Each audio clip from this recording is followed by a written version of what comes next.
ahora, queridos amigos, tenemos un tándem muy especial. Ellos son Ana Digón y José Luis Escorihuela, Ulises.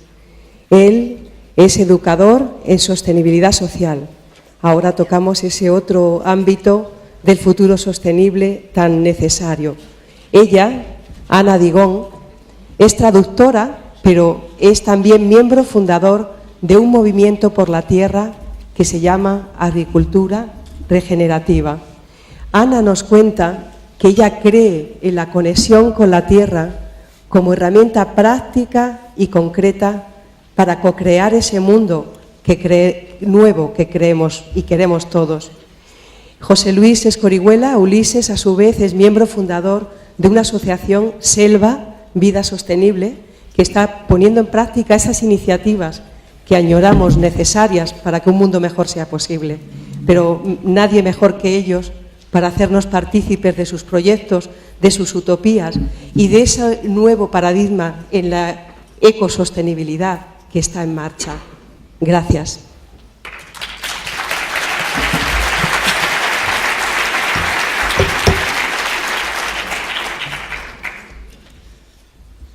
¿Funciona? Pues bueno, gracias, Pepa. Gracias a la organización por la invitación para estar aquí. Permítame que empiece expresando pues, mi emoción de estar aquí delante de todos ustedes, de compartir estos momentos de sentirnos juntos. Estoy aprovechando para hacer un escáner súper rápido para que nos veamos un poquito las caras y bueno, podamos tener un poquito de cercanía, ¿verdad? Que no sea solamente esta exposición lejana de alguien que se supone que sabe, cuando en realidad pues todos sabemos tanto y todos estamos aquí para aprender juntos.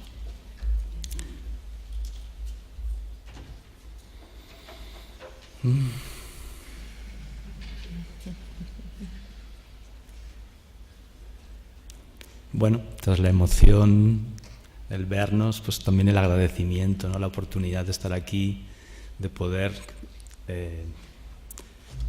exponerles un poquito lo que ha sido mi trabajo en los últimos años.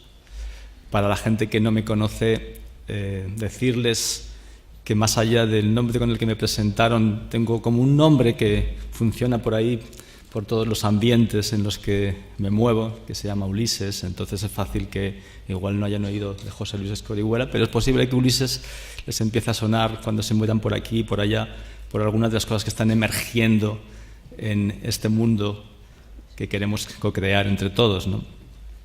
Yo les voy a hablar de dos cositas. Voy a invitar a que... ya está puesto ahí. Les voy a hablar de dos preocupaciones u ocupaciones, mejor dicho, que han sido un poquito el leitmotiv de mi vida en los últimos años, después de pasar por otras etapas completamente distintas. Y una tiene que ver con vivir de una manera más sostenible en comunidad, cómo podemos crear asentamientos humanos en los que la vida sea lo que lo sostiene en todas sus formas, en todas sus facetas. Y la otra parte, muy relacionada con esta, como vamos a ver, tiene más que ver con el tema de las relaciones humanas, la convivencia. Al fin y al cabo, justamente, una de las dificultades para crear ese tipo de asentamientos humanos sostenibles es justamente la convivencia, ¿no? Entonces, digamos que en paralelo, en los últimos años de mi vida me he dedicado a indagar, investigar, comprender, por una parte, dónde está el quid de la convivencia, cuáles son las dificultades que tenemos los seres humanos para relacionarnos de una manera que sea más compasiva, integradora, empática, y desde ahí, desde esa comunicación empática abierta, cómo podemos crear estructuras de gobierno, de gestión, de organización, económicas, que realmente reflejen el hecho de que somos todos una humanidad. Como dice la cita de Thomas Berry, somos una comunión de sujetos, ¿no? Entonces, a lo largo de la charla, les voy a bombardear literalmente con un montón de experiencias que proceden en parte o han sido inspiradas en el movimiento ecoaldeano, pero que están alcanzando también los movimientos sociales urbanos en muchos lugares del mundo. Hace años, hace aproximadamente como 7 u 8 años, se creó una organización internacional que se llama Gaia Education, a la que pertenezco, y que hizo el papel de recolectar, recoger todo lo que el movimiento de las ecoaldeas y las comunidades sostenibles había, casi igual tendría que ir pasando alguna paginita también para que no sé dónde teníamos el estar allí, ¿verdad? Que hizo el papel de recoger montones de experiencias interesantes que podrían ser también valiosas, no solamente para la gente que vaya a vivir en ecoaldeas, sino para la gente que vive en nuestros pueblos, en nuestras ciudades, ¿no? El movimiento de pueblos y ciudades en transición tiene una gran inspiración, su inspirador, pues precisamente vivió en una ecoaldea, está muy inspirado en el movimiento de ecoaldeas. Digamos que las ecoaldeas son como un laboratorio de experimentación en el que hemos podido avanzar mucho en las dimensiones social, ecológica, económica y también en una dimensión que podemos llamar cultural, espiritual, y que tiene que ver con los valores. Entonces, a ver si me aclaro esto, ¿cómo era? ¿Le doy así? Muy bien.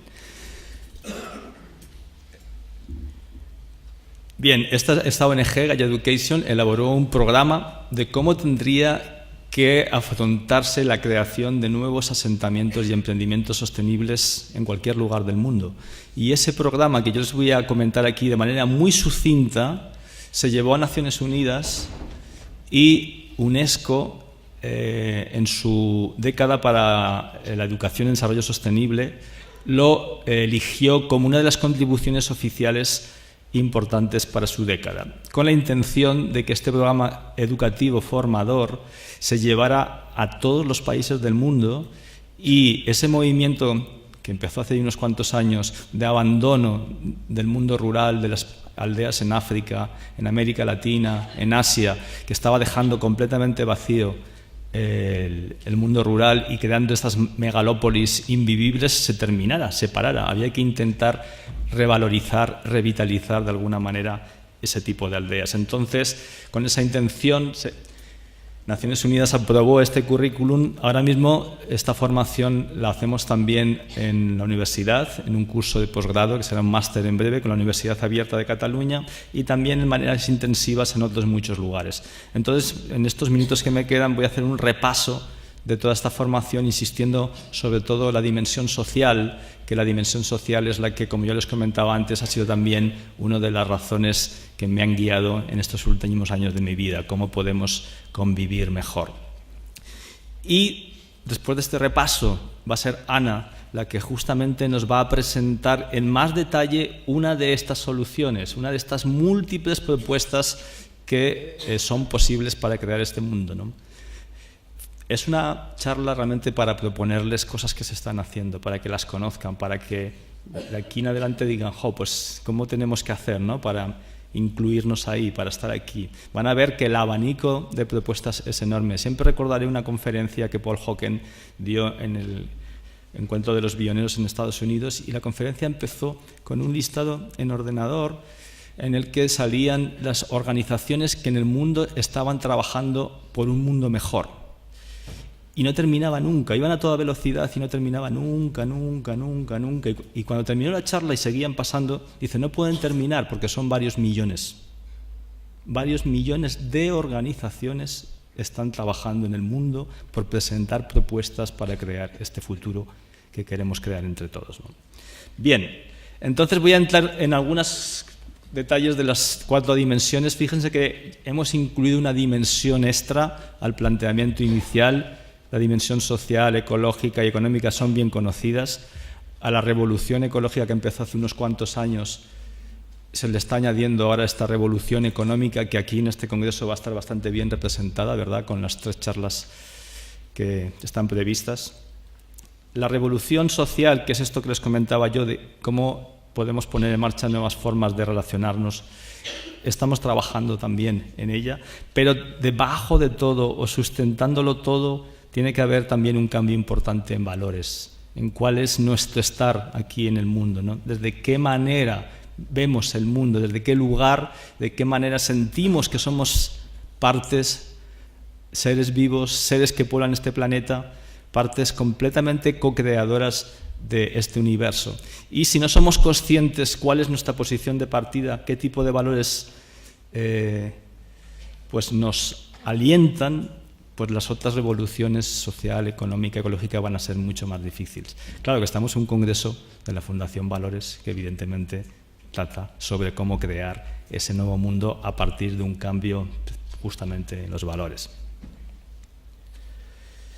Bien, aquí una pinceladita de más de unas cuantas fotografías que van a ver de distintas ecoaldeas que hay en Europa especialmente, como esta de Italia.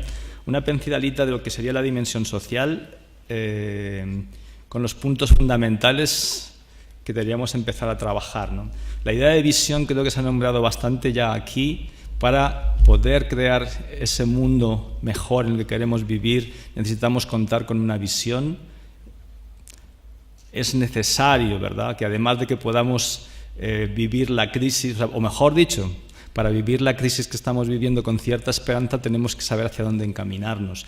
Y de alguna manera es bueno invitar a todos los proyectos que hagamos, sean de vida, sean de trabajo, de emprendimiento, que sintonicen su visión, ¿no? Que ya no es cuando tenemos un emprendimiento el hecho de ganar dinero o lucrarnos, es ver qué tipo de servicio hacemos a la comunidad en la que estamos inmersos.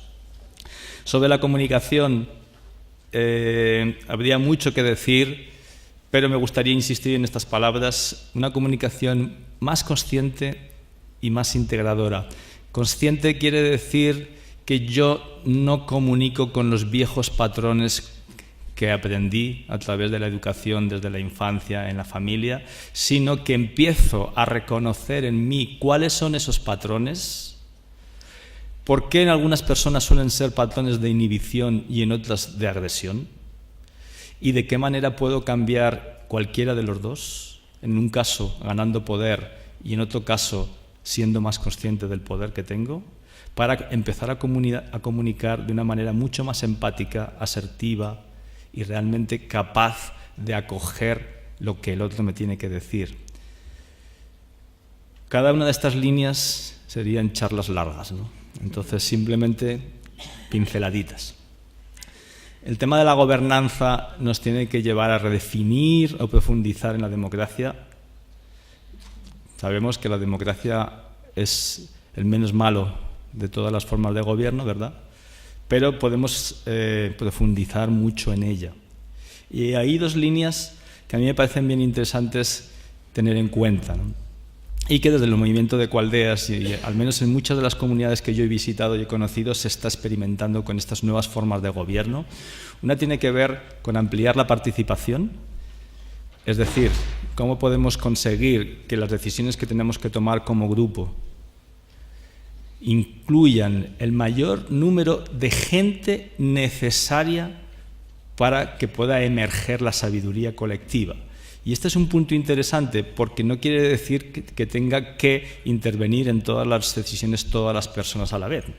Podemos establecer formas participativas de gobierno en el que no tenemos por qué recurrir a asambleas grandes de cientos de personas que realmente son difíciles de manejar. Podemos crear estructuras operativas de gobierno que permitan una participación en distintos niveles, con el objetivo principal de generar las condiciones para que emerja la sabiduría colectiva. Este es un cambio fundamental en la toma de decisiones que ya poco a poco se está introduciendo en el mundo organizacional.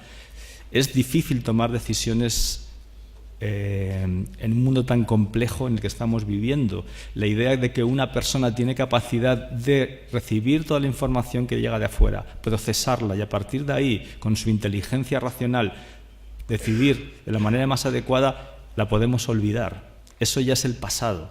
En el nuevo paradigma, las decisiones no se van a poder tomar así, porque la cantidad de información que nos llega de afuera, es decir, los intercambios que tenemos a nivel individual y grupal con los contextos en los que estamos inmersos son tan grandes que la única manera que tenemos para realmente tomar decisiones inteligentes es incluir la diversidad suficiente para que de ahí a través de una forma conversacional adecuada, emerja la decisión más valiosa, más apropiada, ¿no?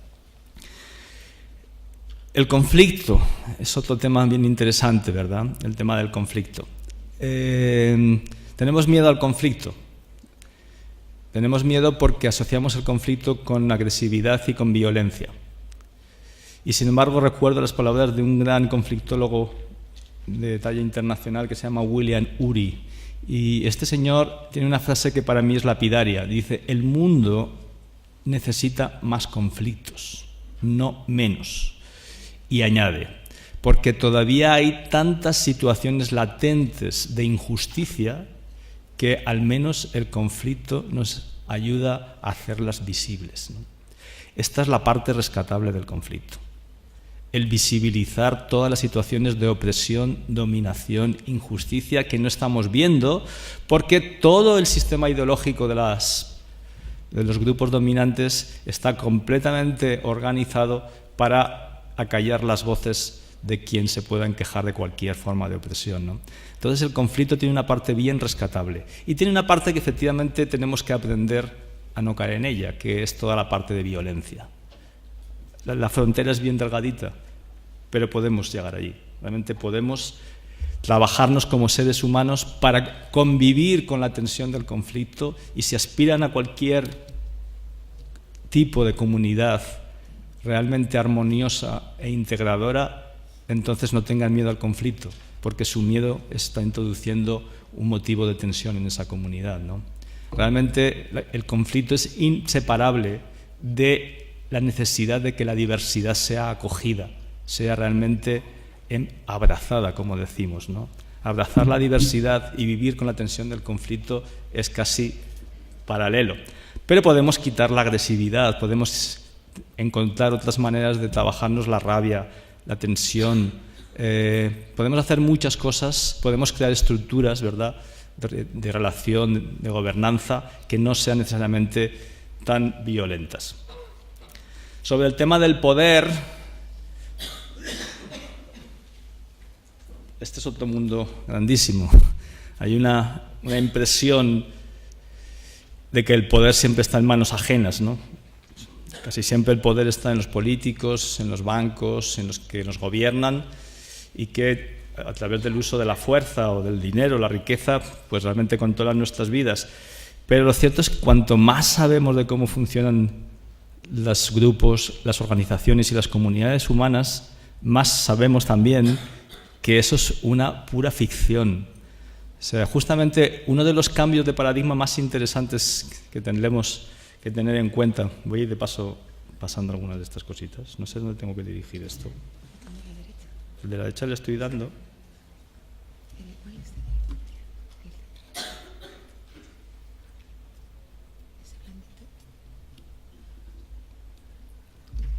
Bueno, lo que les decía es que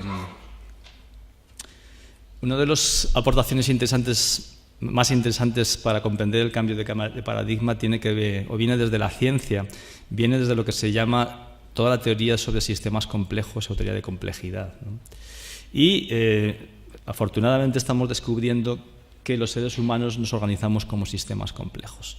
Esto nos abre un montón de posibilidades increíbles. Si conocen la metáfora tan valiosa de la mariposa que bate sus alas en China y produce un huracán en el Caribe, pues entenderán hasta qué punto es impredecible lo que puede ocurrir tanto en la economía, en la organización social, porque la participación de cualquiera de las personas que está aquí en esta sala, con un ligerísimo cambio de actitud, de comportamiento en lo que quiere hacer, puede provocar un terremoto a nivel social o económico muy grande.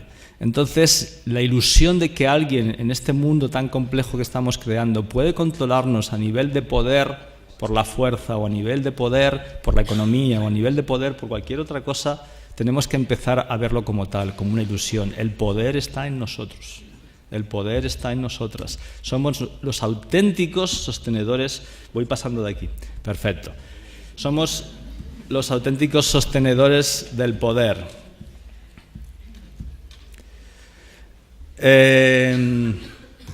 Claro, eso está súper bien. Por una parte tenemos que ganar conciencia del poder que tenemos, pero por otra parte también tenemos que... 10 minutos para mi charla, supongo. Perfecto, gracias. Porque si no, ¿qué pasa con la pobre Ana, no? Pero también tenemos que tener en cuenta que por una parte tenemos el poder y por otra parte tenemos que aprender a saber qué hacemos con el poder recién recuperado. O sea, no basta solamente... el primer paso es decir, el poder no está en ellos, está en nosotros. El segundo paso es, bueno, ¿y ahora qué? Ahora, ¿cómo yo uso el poder de una manera consciente, inteligente, para no hacer daño a los demás? ¿Cómo pongo en marcha grupos, estructuras, con la gente con la que me relaciono? ¿Cómo hago yo emprendimientos en los que mi poder no es un abuso de poder? Y ese es un reto que tenemos, porque una vez que hemos asumido el poder, tenemos que también tener en cuenta que todo poder va muy ligadito a la posibilidad de abusar, de hacer daño. Y ahí también tenemos mucho trabajo por hacer. Fíjense, esto es el triángulo dorado de los facilitadores, que son las personas que ayudan a los grupos a funcionar mejor, crear formas de participación que sean mucho más inclusivas. Hay 3 vértices en este círculo y resultados, procesos y personas es la clave. Cualquier emprendimiento, cualquier asentamiento humano, tenemos que gobernarnos según este principio. Tenemos que atender a los resultados, tenemos que cuidar las necesidades de las personas y tenemos que comprender cuáles son los procesos que estamos llevando para que esto sea así, ¿no? Si no tenemos en cuenta este triángulo, si nos dejamos llevar, como hace la ideología dominante, por el tema de los resultados, entonces descuidamos a las personas. Y los procesos se convierten en procesos difíciles, tensos, a veces violentos, ¿no? Entonces pensemos muy bien en este triángulo. Voy a dejar esto aquí ya. Les puedo decir que esta presentación, con todo lo que contiene, está descargable de Internet. Podría decirles algo sobre liderazgo y el liderazgo, bien interesante. ¿Es acaso decir que tenemos que crear un nuevo tipo de liderazgo? O sea, los líderes son las personas que tienen esa capacidad, ¿verdad?, de empujar a la sociedad hacia nuevos caminos, hacia nuevas vías, que tienen la imaginación, la fuerza, la constancia y el sostén para llevarnos en direcciones que son realmente valiosas para todos nosotros. Hay un cambio en la intención de lo que tiene que ser un buen liderazgo. Antes se pensaba que tenía que ser una persona pues, con voluntad de servicio, muy abierta, acogedora, pero en definitiva se seguía pensando que era quien empuja. Hoy en día sabemos que ya no tiene que ser así. Hoy en día un buen líder es la persona capaz de crear espacios de encuentro y conversación en los que va a emerger la sabiduría colectiva. Quien sea capaz de reunir a la gente a su alrededor y, fruto del intercambio de toda la gente, cuanto más diversa mejor, con la dificultad que tiene en cuanto al conflicto, fruto del intercambio de esas personas, realmente vayamos encontrando caminos, quien sea capaz de hacer eso está siendo un auténtico líder, ¿no? Algunos ejemplos. Así que en los 5 minutos que me quedan voy a hacer un repaso muy rápido así a toda velocidad de algunas propuestas que van surgiendo en otras dimensiones. No voy a decir mucho de permacultura porque seguro que ya conocen bastante el tema. Sí que me gustaría poner este ejemplo sobre el agua. Esta es una ecoaldea en Portugal que se llama Tamera. Empezó haciendo estos lagos que ven ahí, en lo que se llama paisaje acuático. Ahora mismo el gobierno de Portugal ha aprobado un proyecto para crear 1000 lagos similares en otros lugares de Portugal, porque estos lagos están contribuyendo a cambiar el microclima de la zona y a revitalizar el bosque autóctono que estaba muriendo por falta de agua subterránea, ¿no? Es un proyecto que nace de una ecoaldea en Portugal. El tema de la depuración natural de aguas, aquí hay un ejemplo bien interesante en un pueblecito de Murcia, se llama La Paca, con 1200 habitantes. Ellos tienen una depuradora por lagunaje. Cuando se construyó hubo una pequeña oposición, la gente no podía imaginar que la caca fuera a un lago y que luego eso oliera mucho, y cuando estuve yo todo el pueblo estaba allí súper contento porque se daban cuenta que era un parque, que no había ningún olor y toda el agua se depuraba de una manera que luego permitía reutilizarse en otros sitios. Sobre la agricultura sostenible, la charla de Ana les va a dar en el clavo todo el tema de la importancia de producir alimentos y las consecuencias que eso tiene. Ella va a entrar muy en detalle ahí. Y algunos ejemplos de cualdeas en Europa, Findhorst, Damanhur, que vienen trabajando con niveles de autosuficiencia alimentaria muy altos, hasta llegar al 80%. Restaurar la tierra también es un campo muy interesante que se ha trabajado desde el movimiento de cualdeas. Aquí hay varios ejemplos de lugares en los que, como Auroville, se han plantado bastantes millones de árboles. O aquí un ejemplo en Filipinas, en los que un agente de una empresa ecualdeana pues hizo un proyecto de restauración bien bonito. Me salto ya directamente al tema. Aquí hay una construcción. Esta casa que ven aquí, arriba a la derecha, es una casa de balas de paja que se construyó en Alemania, en la ecualdea Siebenlinden. Tiene 3 plantas, es la casa de balas de paja más grande de Europa. Su construcción supuso llegar al Tribunal Supremo para cambiar la ley que permitía construir determinadas maneras en Alemania. Pero la ecualdea empezó a trabajar a nivel judicial hasta que se aprobó que se podía construir con balas de paja.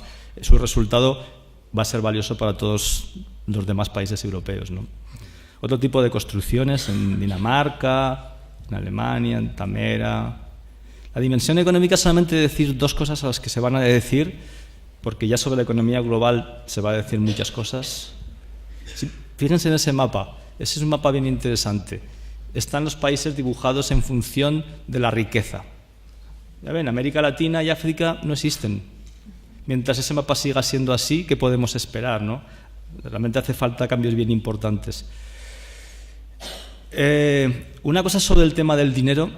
Me gustaría que conocieran los trabajos de Margaret Kennedy sobre por qué el sistema de intereses es tan dañino. O sea, no esperen intereses cuando lleven el dinero al banco, por favor. No esperen intereses. Pueden pedir que les devuelvan el dinero con el IPC, pero no esperen intereses. Cualquier deseo de su parte de que les den intereses por el dinero que dejan en el banco está suponiendo que mucha gente está perdiendo dinero, trabajo y cantidad de cosas. Sus estudios demuestran que en Alemania solamente por el tema de los intereses se transfieren anualmente millones de euros del 80% de la población al 10% que tiene más riqueza, solamente por el tema de los intereses, ¿no? Hay un banco sueco que se llama Hack con 40.000 socios y ya funciona sin intereses. 2 minutos o ya está. Solamente una línea, ¿me dejas hablar una línea? Porque en el fondo, en el tema económico se ha hablado mucho, pero en última instancia todo tiene que ver con el estilo de vida. La clave está en cómo queremos vivir. Y una lección fundamental que nos llega de muchos lugares, ¿no? La calidad de vida no tiene por qué venir asociada al nivel material de vida. Si algo ha demostrado el movimiento de ecualdeas, de pueblos y ciudades en transición, es que se puede vivir muy bien sin necesidad de tener todos los cachivaches que la industria nos quiere meter como imprescindibles, ¿no? Creo que esto es una lección bien importante. Al final, palabras como simplicidad voluntaria, de crecimiento, comercio responsable, slow food, slow cities, slow life, creo que son bien importantes para todo esto. Y solamente la última ya. No, es que... ¿Cuál es esa nueva visión del mundo que queremos crear? Pues está emergiendo, es holística, es decir, incluye todo aquello que es fundamental para la vida, no solamente la parte más racional del ser humano, la parte artística, creadora, la parte que nos conecta con la naturaleza. Supone una gran transformación en nuestra conciencia, ese tiene que ser un cambio bien importante.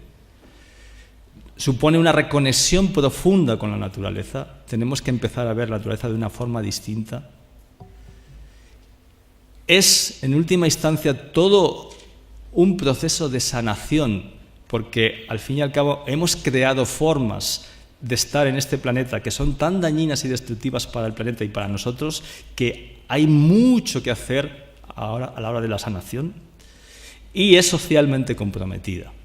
De alguna forma recoge esa parte espiritual que nos conecta con el misterio, con la profundidad de nosotros como seres vivos, con las preguntas de toda la vida, quiénes somos, qué hacemos aquí, para qué hemos venido a este planeta, esa es la parte espiritual, y además sale al mundo y dice, esto no es justo, esto no está bien, tenemos que crear otra forma de estar aquí.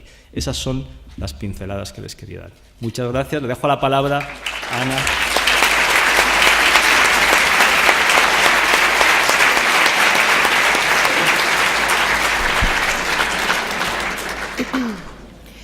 Bueno, muchas gracias, Ulises, siempre tan inspirador, ¿no? La conexión. Y es que está todo conectado, ¿no? Yo voy a hablar ahora de la parte ecológica y de la sanación, precisamente, de nuestra relación con la ecología y que podamos realmente tomar el rol que tenemos como seres humanos inteligentes. Se supone que cuando podemos entender bien cómo funciona realmente la ecología, podemos ser parte activa, inteligente, de regenerar y maximizar los ciclos naturales, los ciclos ecológicos.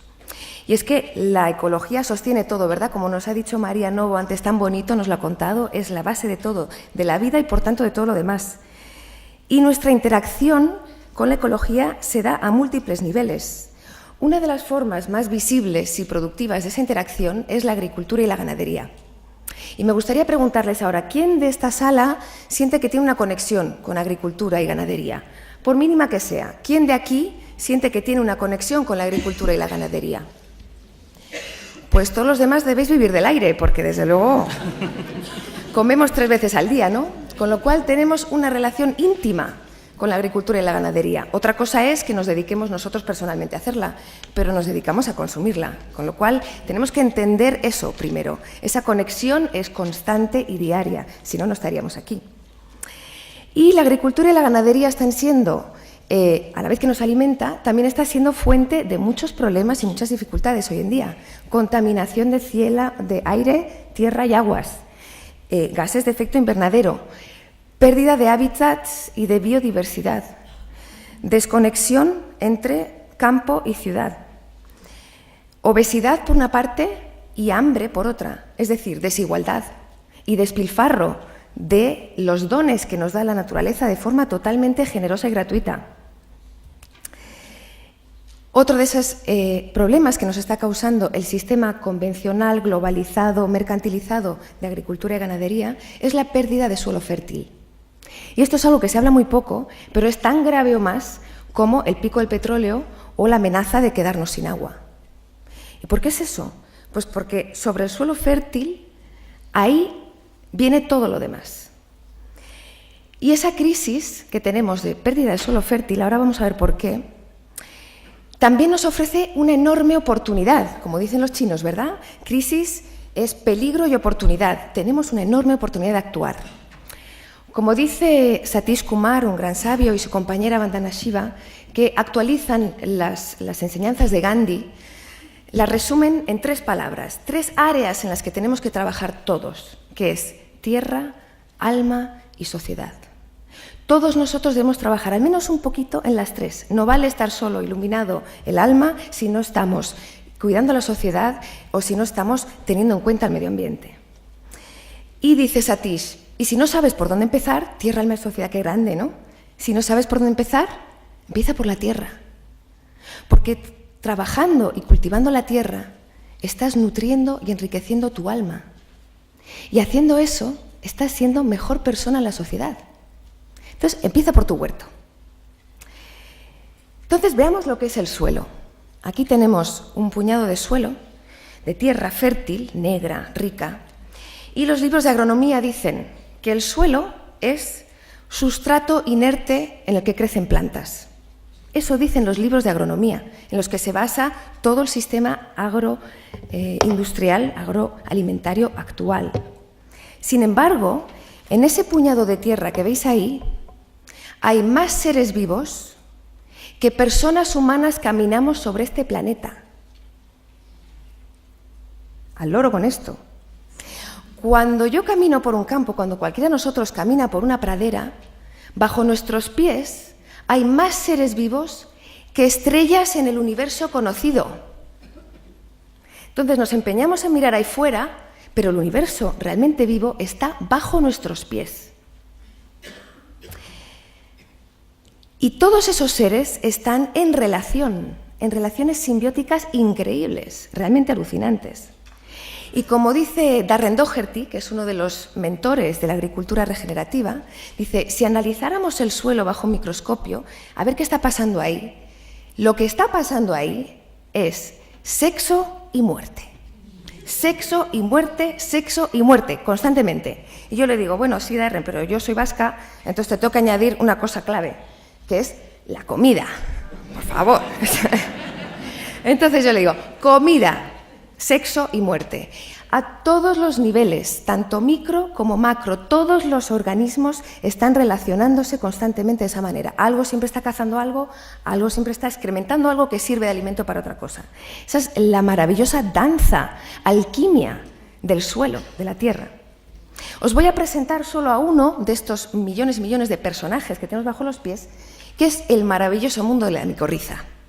La micorriza es un hongo que se relaciona con las raíces de las plantas. Es como si fuera un guante sobre sus raíces, que a su vez tiene sus propias raíces, este hongo, que se llaman hifas, y que bajan bajo tierra y cosechan agua y minerales a profundidades que las plantas no pueden alcanzar. Aquí, en el centro, a ver si me deja, esta parte de aquí es la raíz de esta pequeña plántula de pino, esta parte. Todo lo demás, que no sé si alcanzáis a ver todo esto, blanquito, hasta ahí llega la micorriza. O sea, permite a las plantas cosechar mucho más allá y, por tanto, ser mucho más resistentes a sequías, a problemas de cualquier tipo. Son como los mineros que van a buscar esos minerales y, a través de proceso biológico, las hacen disponibles para las plantas. Las plantas no pueden consumir minerales tal cual. Necesitan un proceso biológico que procese esos minerales y se los haga biológicamente disponibles. Los fertilizantes químicos son sales minerales, inertes. Los echamos ahí y lo que hacemos es obligar a la planta a chuparlo, porque la sal es lo que hace. Entonces, la planta chupa todo ese nutriente y se pone gorda, fondona y verde. Y dices, ¡oh, qué bien está mi planta! ¿No? Pero, ¿qué pasa? Es como si uno estuviera todo el día comiendo patatas fritas. Al año, ¿cómo estarías? Gordo, hermoso, fondón, pero tendrías algunas defensas, una resistencia interna, no. Entonces, hemos de volver a entender cuáles son los procesos biológicos que son necesarios para que las plantas se puedan nutrir. Además, la maravillosa micorriza tiene otra cualidad, que es que segrega glomalina. La glomalina es como un pegamento que permite, como las lombrices, ¿no?, que la hifa de la micorriza vaya y busque, ¿no? Esa sustancia es mucho más estable que el humus siquiera. Está cargada de carbono y es parte esencial de la estructura del suelo y de los nutrientes del suelo. Y esta sustancia fue descubierta en el año 96, o sea, hace 2 días. Esto no está incluido en ninguno de los libros de agronomía ni ninguna de estas filosofías, ¿no?, convencionales. Y es una clave del suelo. ¿Quién es el peor enemigo de esta maravillosa...? Ah, por cierto, os tengo que decir, ¿os acordáis de la película Avatar? ¿La habéis visto? Que dices, ¡guau! ¡Qué mundo!, ¿no? O sea, vas ahí, y a la noche se ilumina todo, está todo conectado, es alucinante, yo quiero vivir ahí. Pues ¿sabéis qué? Que ya vivimos ahí. Pero mucho mejor todavía, porque las conexiones son millones en cada instante. Lo que pasa es que no están iluminadas, fosforitas, ni las vemos por la noche. Pero estamos en ese mundo ya. Entendámoslo y cuidémoslo. Y el peor enemigo de ese mundo, de todos esos seres subterráneos y de la hongomicorriza, entre otros muchos, es este, el arado con volteo. Porque rompe toda la estructura del suelo y todos esos seres que están en estupenda simbiosis de repente se encuentran al sol, al aire, mueren, emiten gases metano. Por eso la agricultura y la ganadería son grandes emisores de gases de efecto invernadero. Porque estamos rompiendo el ciclo de carbono. Porque el carbono es vida. Parece que el carbono es como el malo en la película, ¿no? Emisiones de CO2, hay que frenarlo, fatal. Bueno, ese es el carbono inorgánico que está en la atmósfera. Pero el carbono orgánico es la vida. El carbono son los bloques constructivos de la vida. Y lo que debemos hacer es absorber ese carbono adicional que tenemos en la atmósfera en estos momentos y convertirlo en vida en el suelo. Esa es la gran labor que tiene ahora mismo cualquiera que tenga conexión con la tierra y que esté gestionando territorio, por muy pequeño que sea, hasta tus macetas. Entonces, vamos a ver de qué está compuesto el suelo, así a grandes rasgos. Hemos hablado de minerales, hemos hablado de macro y microorganismos, bichitos de todo tipo. Está también la materia orgánica, que básicamente materia orgánica es todo lo que estaba vivo y se murió. Eso es materia orgánica. Entonces, las 3 M's, minerales, microorganismos y macroorganismos y materia orgánica. Son los componentes claves del suelo.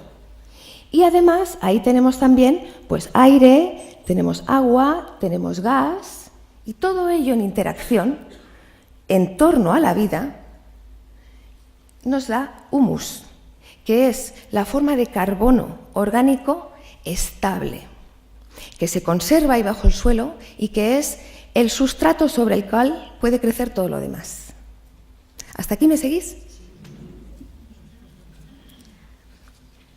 Vale, entonces, estas interacciones que suceden entre todos estos M's y todos estos seres, ¿cómo podemos saber cómo está nuestro suelo? Bueno, pues ir al laboratorio y hacer un análisis. Pero ahí te dice tanto por ciento de tal químico.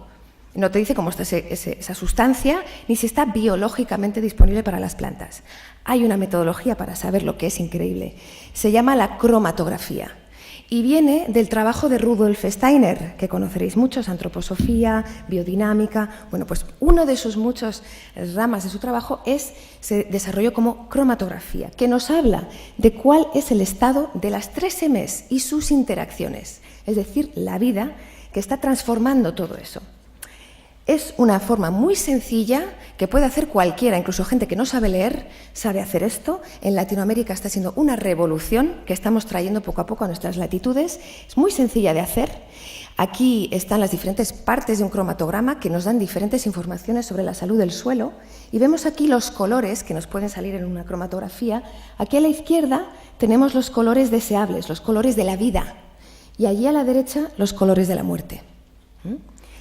Es un poco como mirarle a los ojos a la Tierra, y es que es literalmente como un iris, esta cromatografía, ¿verdad? Aquí tenemos un ejemplo de una Tierra sana comparada con una Tierra destruida.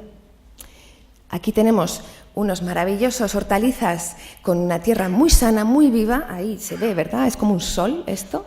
Y aquí tenemos una tierra que ha estado durante 30 años cultivando caña de azúcar, utilizando todos los paquetes tecnológicos, NPK, maquinaria, etc. Este suelo está muerto. Aquí los minerales, aunque están precisamente en el centro, pero están completamente fosilizados, no están disponibles, no hay materia orgánica, y este color, así como púrpura, nos indica la gravedad de la contaminación que ha sufrido este espacio. Muchos suelos en nuestro país y en muchos lugares están así, pero la buena noticia es que le podemos dar la vuelta con mucha facilidad, porque entendiendo cómo funciona la cosa, podemos aplicar metodologías que hacen que los sistemas y la forma de la naturaleza de hacerlo se aceleren de forma exponencial. Entonces, aquí un gráfico. Os estaba diciendo que el carbono es vida, ¿sí? Entonces, queremos fijar carbono en el suelo y así capturarlo de la atmósfera. Este estudio nos dice que si todas las tierras arables del mundo, no os voy a explicar el gráfico, os lo voy a contar, ¿vale? La conclusión, que es que si todas las tierras arables del mundo incrementaran su nivel de carbono orgánico estable, es decir, humus, en un 1,6%, en 10 años habríamos capturado todo el exceso de CO2 que hay en la atmósfera y que ahora mismo nos está llevando a un cambio climático descontrolado. Volveríamos a niveles preindustriales de concentración de carbono en la atmósfera. Esto es brutal. Esto es una excelente noticia porque es muy factible. 1,6 de incremento es poco, se consigue en 4 o 5 años. Imaginaos que todo el mundo se pusiera a ello.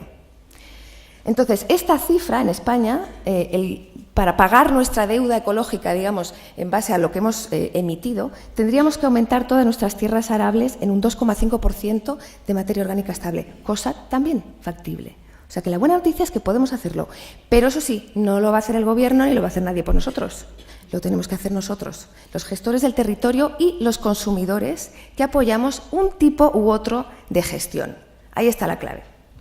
Entonces, os digo que este trabajo, no lo digo yo, lo dice mucha gente, este trabajo es una de las cosas más importantes que tenemos que hacer en este mundo y la buena noticia es que mucha gente lo está haciendo. Eso sí, ¿a que no lo habéis oído en los periódicos esto? ¿Alguien se ha enterado? No, ¿verdad? ¿Por qué? Porque no interesa. Claro, esto no da pasta. Esto hace que uno sea científico de su propia tierra y se apropie de las tecnologías y las haga y las aplique. Y además en comunidad. Esto no es interesante. para los sistemas que quieren, pues eso, lo que quieren, ¿no? Entonces, ¿cuál es la manera de fijar ese carbono de manera más efectiva? Pues mirad, los árboles tan aclamados sí fijan carbono, ¿veis? Aquí carbono estable, pero las que más fijan son las humildes hierbas, las herbáceas, las flores del campo, en las praderas. Bueno, pues ellas son las más efectivas. Entonces, sigo porque no me quiero perder con vosotros. Vale, entonces las hierbas. Bueno, las hierbas, sobre todo las perennes, las que están ahí mucho tiempo, a veces viven décadas o incluso siglos, la misma plantita. Esas plantas tienen una función que es crecer hacia arriba y hacia abajo, y sus raíces son su garantía de supervivencia ante sequía, nieve, lo que sea. Es la raíz la que mantiene su vida, pero es que además, como hemos visto, en torno a la raíz hay una multitud de seres que están ahí viviendo también. Y esas raíces, vamos a ver, mirad, si yo mantengo el pasto, la pradera cortadita, mirad lo que le pasa a la raíz. Sin embargo, si crece, mirad todo esto, imaginaos, o sea, el cosmos que hay ahí de vida, increíble, ¿no? Entonces, ¿qué pasa? Que con la ganadería, tal como la venimos practicando, lo que sucede es esto, porque tenemos a las vacas ahí sueltas todo el día y cada vez que esta pobre plantita intenta sacar un brote verde, viene la vaca y se lo come. Y así no es como sucede en la naturaleza. Vamos a ver cómo sucede en la naturaleza. Aquí lo que queremos entonces es raíces muy profundas, porque además son las que permiten fijar ese carbono estable muy abajo en la tierra. Fijaos una pradera madura, ¿cómo son esas raíces? Y cómo de distintas son. Cuando dice la gente, no, es que yo si tengo hierba en el campo me compite con la planta. Depende de a qué nivel esté la raíz. Se trata de saber cuáles son las plantas que yo quiero cultivar y cuáles son las hierbas que pueden ser compatibles con esas plantas y no van a competir. Esto es ciencia, esto es observación, esto es investigación y no es para vagos. No es una agricultura que te diga tal día pon tal cosita y tal día pasas el tractor. No, no, no. Esto es totalmente customizado a cada espacio, a cada clima, a cada realidad. O sea que es un trabajo de toda una vida el desarrollar esto, ¿no? En ello estamos. Entonces, el enemigo, otra vez, de estas hierbas y todos sus servicios, el tractor. El arado con volteo, ¿vale? Dándole la vuelta a la tierra. Vemos aquí a la derecha tenemos un espacio que está siendo arado con volteo y a la izquierda un espacio que no. Se ve claramente qué pasa cuando llueve, ¿verdad? Son las plantas las que permiten, y la vida del suelo las que permiten que el agua penetre. Entonces, lo que queremos en agricultura regenerativa es un suelo cubierto de plantas todo el año, ya sea verde o seco. En la época seca no pasa nada, ya volverán a crecer, para eso están las plantas perennes. Y claro, esas plantas no se han desarrollado solas. La naturaleza, como nos ha explicado María, ha sido todo un largo desarrollo en el cual los herbívoros se han desarrollado en simbiosis con estas grandes praderas. Todos hemos visto los documentales con esto, los animales que van ahí en grandes manadas avanzando. ¿Por qué? Porque viene un depredador detrás. Y entonces van avanzando, se comen las plantas, pisotean, cagan, mean, remueven aquello un montón y avanzan y no vuelven hasta dentro de 3 meses, 6 meses, cuando la temporada, la migración les devuelve a ese sitio, lo cual da tiempo a esas praderas a recuperarse y a disfrutar bien de todo ese nutriente que le han dejado atrás, ¿no? Entonces, sea cual sea el tipo de herbívoro, es así como se han desarrollado, y nosotros lo que hemos hecho es cambiarlos y ponerlos entre vallas y dejarlos a la buena de Dios a que coman lo que quieran cuando quieran. O sea, una falta de gestión. Con lo cual, lo que hemos de hacer es ver esos patrones de naturaleza y gestionar imitándolos, en lugar de inventando la rueda, porque ya lo hizo todo muy bien la naturaleza. Bien, entonces, queremos árboles, sistemas de árboles intercalados con plantas herbáceas en superficie, suelo cubierto, y a esto añadirle animales. La agricultura moderna lo que ha hecho es separar plantas por un lado, animales por el otro, y además gallinas, vacas, gansos, lo que sea, todo separadito. ¿Y qué hemos hecho? Pues romper los ciclos y los vínculos que precisamente hacían que todo funcionara bien. ¿Qué tenemos? Problemas, plagas, deficiencias nutricionales, todo tipo de problemas que hay que suplir con insumos. Alguien está ganando mucho dinero con esto. Entonces, necesitamos incluir a los herbívoros de manera gestionada, y también las aves tienen su rol. Todos hemos visto imágenes así. Estas aves están encima de estos animales comiéndoles los bichitos. tienen, entre otras muchas funciones, una labor de desparasitación. Si las quitamos, perdemos esa función y tendremos que echar un insecticida o lo que sea, ¿no? Entonces, todas estas relaciones, suelo, plantas, herbívoros, aves y depredadores, las podemos reproducir en nuestras explotaciones agrícolas. ¿Cómo? Pues así, con tecnología apropiada. Los depredadores, de repente, ahora son las vallas eléctricas. Las aves, ahí están, vienen detrás. Vamos a ver aquí un ejemplo que es buenísimo. Ay, por favor. Ups.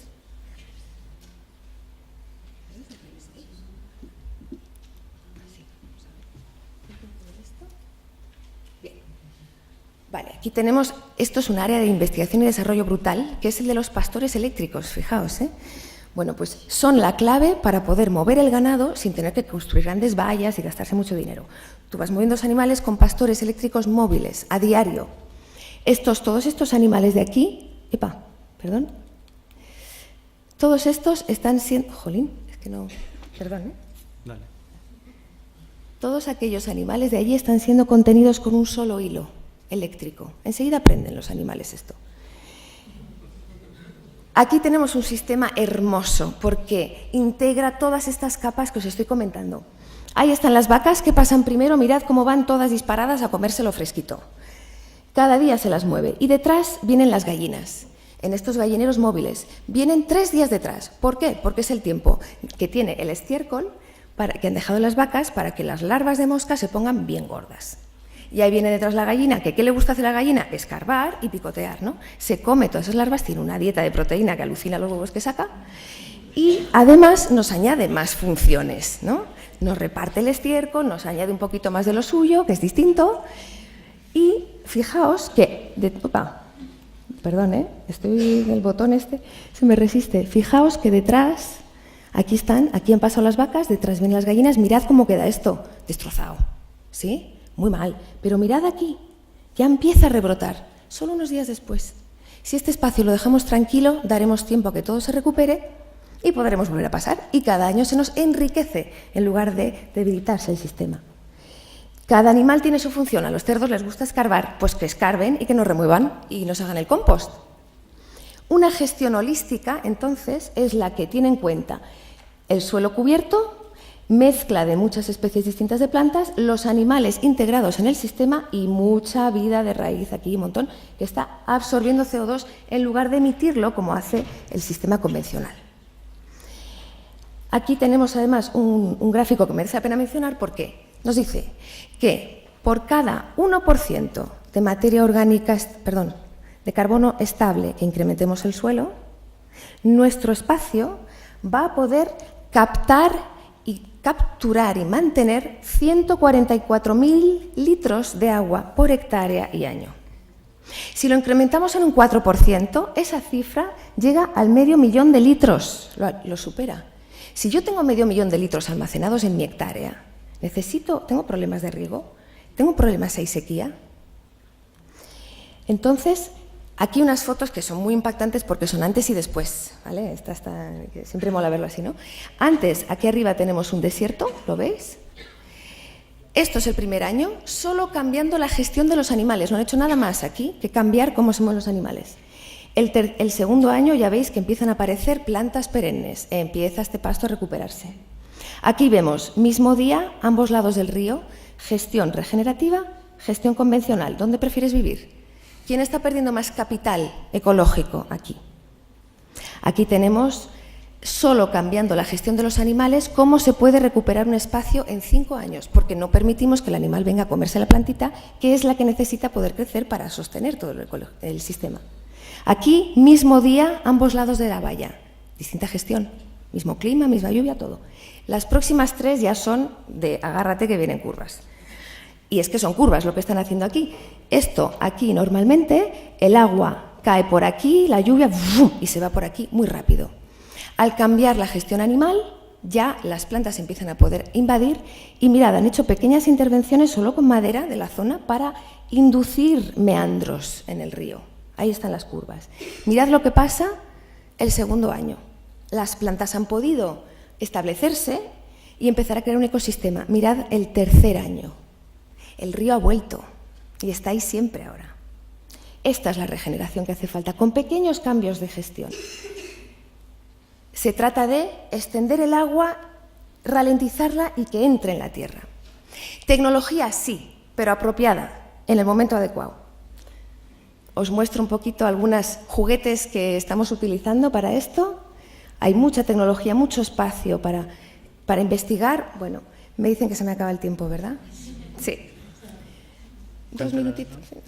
Bueno, esto es donde sí es útil el tractor, que es para descompactar el suelo, utilizando un arado que lo que hace es descompactar en el fondo y en la misma pasada te pasa biofertilizantes y te pone la semilla. Toma. Entonces, en una sola pasada vas a conseguir un montón de funciones. Y en 3 años que tú hagas esto, mirad lo que está pasando ahí con las raíces. Vida. ¿Sí? Esto, aplicado al paisaje, lo podemos hacer aprovechando la orografía y la geometría del terreno para que el agua, aquí veis que aquí hay un valle, entonces el agua cuando llueve caerá por aquí. Pero si cambiamos la forma de mover el tractor, y lo hacemos sin volteo, fijaos, el agua va a ir del valle hacia las crestas, homogéneamente. Esto en superficie se ve así, árboles, cultivos, con maquinaria, por supuesto, claro que sí, la maquinaria, hay que alimentar al mundo, ¿no? Mirad cómo quedan esos paisajes de bonitos y de orgánicos con ese tipo de gestión comparado con la línea recta, ¿no? Todos los elementos tienen función, la carretera recoge agua. Mirad qué bonito este paisaje, cada área orgánicamente integrada con diferentes funciones. En la ciudad esto también se puede hacer, mirad qué transformación. Ahí emergió el río, como quieren hacer aquí en Vitoria, a ver si lo hacemos bien, teniendo en cuenta un montón de factores, no solo los ingenieros. Y mirad qué espacio para las personas, maravilloso, ¿verdad?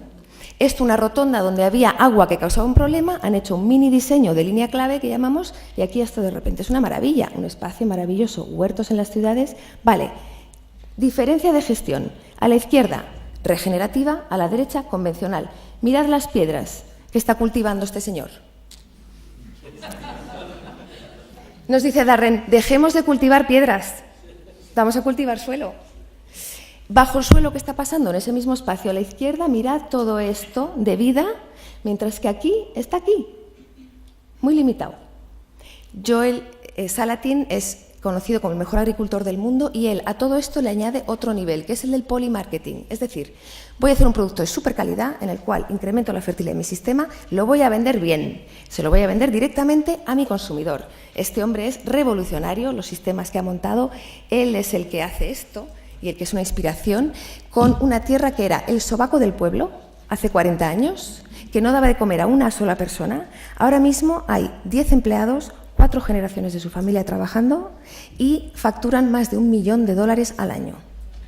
Esto es agricultura rentable de forma económica, muchísimo, porque descendemos insumos, aumentamos calidad y hacemos venta directa.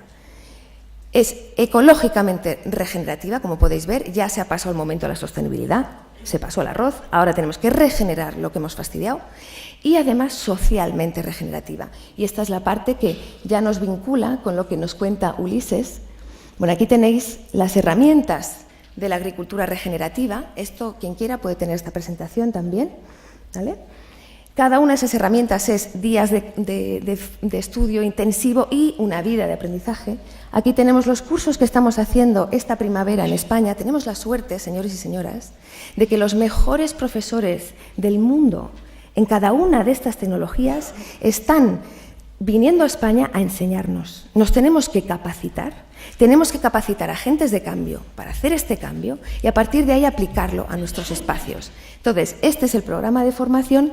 El año pasado ya empezamos y este año ya vamos, o sea, con toda la caballería, que lo sepáis. Joel Salatin, el señor este de Polymarketing, tenemos a Kirk Gatsia, que viene a hablar de manejo holístico, o sea, ganado, bien gestionado y rentabilidad económica y social también. Tenemos a Jairo Restrepo y Nacho Rivera, que son los expertos latinoamericanos en todo el tema de biofertilidad y cromatografía, que nos vienen a enseñar. Brutales estos señores. Entonces, con esto acabo, con esta frase de este pastor, muy sabio: dejemos de cultivar cosas que quieren morir y de matar cosas que quieren vivir.